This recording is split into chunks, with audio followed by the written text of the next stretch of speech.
Hello, hello, good morning. So, nandito tayo sa bundok. Ayan, oh. Itong bundok na to, merong falls. Ayan.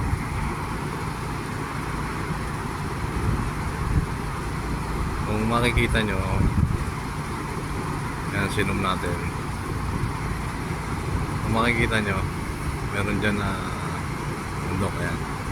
Tapos may umaagos na tubig. Ayan, oh. Yun, tubig galing sa tuktok. Dumadaan siya rito sa gilid pag gano'n yun. Tapos ganun din dito sa kabila. Merong falls dyan. Ayan, oh. Ayan, oh. Galing sa tuktok. Ang galing. Created by God. Ang galing. Bundok na yan. Ayan. Dito tayo ngayon sa Hail City, Saudi pa rin. Saudi Arabia pa rin. Naglilinis tayo ng exhaust fan, motor at saka hood ng Burger King. Ayan. Galing naman, tsaka may park doon, pwede ka mamasyal, mag-walking.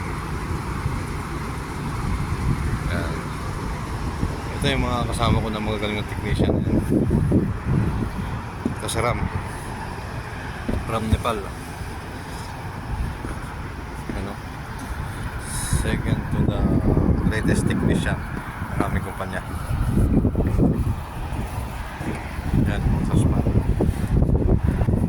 Yan naman si Said Ali. Okay. The number one technician of our company. Number one technician ng company namin to. So, ayos tayo, linis.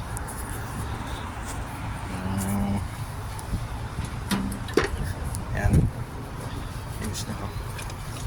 Ito naman ang duck. Yan, pasukan yan tao mamaya. Nagluluto na pala sila kasi may usok na. Yan. Ito naman yung toolbox nila. Kung ano yung kailangan nila, kailangan nating abot kasi helper nga eh. Akong helper nila ngayon. Yan.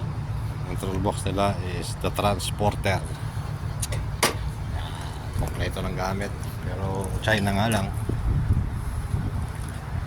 Hindi siya matibay.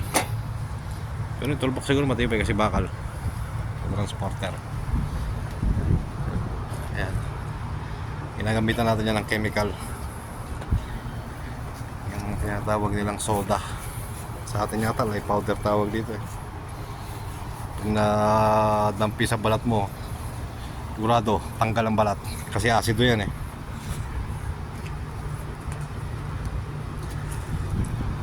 Ayan, dito tayo sa Burger King ngayon. Good morning, good morning.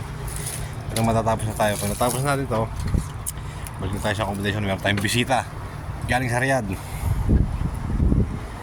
Si Angelo, ang batang ama. Ito may mga AC sila dito sa Mil. Yan ang pinakamatibay na AC ng Saudi Arabia. Sa Mil Air Conditioners. Kahit 40 years gumagana pa. I highly recommended sa Mil. Pero yung kumpanya, ewan ko lang. Yun o. Mga galing ng technician natin. Ayun pa. Ayun. Okay ah. Okay na daw. Ano guys, tama muna. Kailangan yata nila ng tulong. Tulungan muna natin.